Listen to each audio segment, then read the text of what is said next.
छत्तीसगढ़ में एक एक करके लगातार घोटाले उजागर हो रहे हैं। अब सीजीएमएससी घोटाला भी सुर्खियों में है। कई अधिकारी जांच एजेंसियों की रडार पर हैं। वहीं अब इस मामले में सियासत शुरू हो गई है। बीजेपी और कांग्रेस एक दूसरे पर आरोप लगा रहे हैं।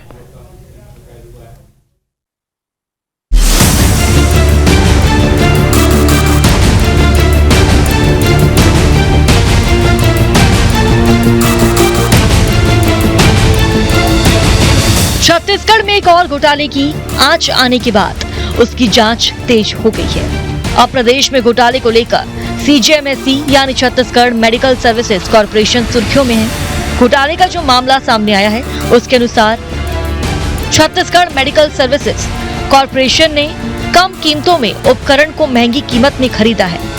तत्कालीन कांग्रेस सरकार पर केंद्र और राज्य सरकार के पैसों से नियम विरुद्ध तरीकों से लैब रिजेंट एवं उपकरण खरीदी का आरोप है। कांग्रेस शासन काल में 300 करोड़ रुपए के रिएजेंट की खरीदी हुई। सीजीएमएससी घोटाले में 27 दिनों में अधिकारियों की मिलीभगत से 750 करोड़ रुपए की खरीदी का आरोप है। घोटाले के कारण छत्तीसगढ़ सरकार पर 411 करोड़ का कर्ज चढ़ चुका है। मोक्षित कॉर्पोरेशन के डायरेक्टर शशांक चोपड़ा ईओडब्ल्यू के रिमांड पर है। शशांक चोपड़ा से रिमांड में पूछताछ के बाद करीब 10 अधिकारियों को शॉर्टलिस्टेड किया गया है। 4 कंपनियों को 3 साल के लिए ब्लैकलिस्टेड किया गया। सीजीएमएससी घोटाले का राज तब खुला जब दिसंबर 2024 में पूर्व गृह मंत्री ननकीराम कंवर ने पीएमओ, केंद्रीय गृह मंत्री कार्यालय, सीबीआई और ईडी में सीजीएमएससी में घोटाले की शिकायत की थी। ननकीराम कंवर की शिकायत के बाद केंद्र से ईओडब्ल्यू को निर्देश मिला। इसके बाद ईओडब्ल्यू की टीम ने 5 लोगों के खिलाफ नामजद एफआईआर दर्ज की और जांच शुरू हुई। सीजीएमएससी का मामला सामने आने के बाद छत्तीसगढ़ में सियासत भी तेज हो गई है। कांग्रेस और बीजेपी दोनों एक दूसरे पर इस घोटाले को लेकर आरोप लगा रहे हैं। पीसीसी चीफ दीपक बैज का कहना है कि जिस तरह के कारनामे सामने आ रहे हैं वो चौंकाने वाले हैं।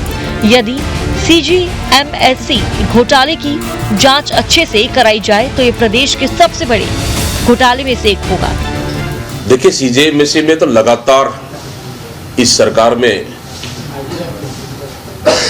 जिस तरह के कारनामे आ रहे हैं बेहद चौंकाने वाले हैं और सीजीएमएससी में बड़े अगर गंभीरता से जांच किया जाए, मुझे लगता है कि प्रदेश में अब तक का सबसे बड़ा घोटाला स्वास्थ्य विभाग और सीजीएमएससी में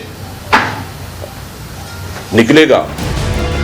इधर सीजीएमएससी घोटाले के लिए बीजेपी कांग्रेस पर आरोप लगा रही है। डिप्टी सीएम अरुण साहब ने कांग्रेस कार्यकाल को अराजकता से भरा हुआ बताया।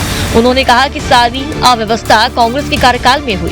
कांग्रेस ने प्रदेश को कर्ज में लाद दिया और अब सरकार इन वित्तीय अव्यवस्था को दूर करने के लिए प्रयास कर रही है। देखिए, कल जब तीसरा अनुपूरक बजट आया तो वित्त मंत्री ओपी चौधरी जी ने विस्तार से तथ्यों को बताया कि किस प्रकार से कांग्रेस की सरकार में जो गड्ढे हुए थे, वित्तीय अव्यवस्था थी, उसको दूर करने के लिए सरकार को प्रयत्न करने पड़ रहे हैं। चाहे विद्युत मंडल के पैसे की बात हो, चाहे अधिक ब्याज दर पर कर्ज लेने की बात हो, ये सब अव्यवस्थाएं कांग्रेस की सरकार में हुई है। तो ये भी जो आपने तथ्य बताया, ये भी उसी का हिस्सा है। छत्तीसगढ़ मेडिकल सर्विसेज कॉर्पोरेशन में उजागर हुए इस घोटाले से सरकार और उसके अधिकारियों की मंशा पर संदेह पैदा करते हैं। जिस सरकारी पैसों से जनता की स्वास्थ्य सुविधाएं बढ़ाई जानी थी, वो पैसा नेताओं और अधिकारियों के साथ कारोबारियों की जेबों में जा रहा है। अब देखना होगा कि सीजीएमएससी घोटाले की जांच में कौन कौन से चेहरे बेनकाब होते हैं। रायपुर से अंकुश शर्मा के साथ टीम न्यूज स्टेट।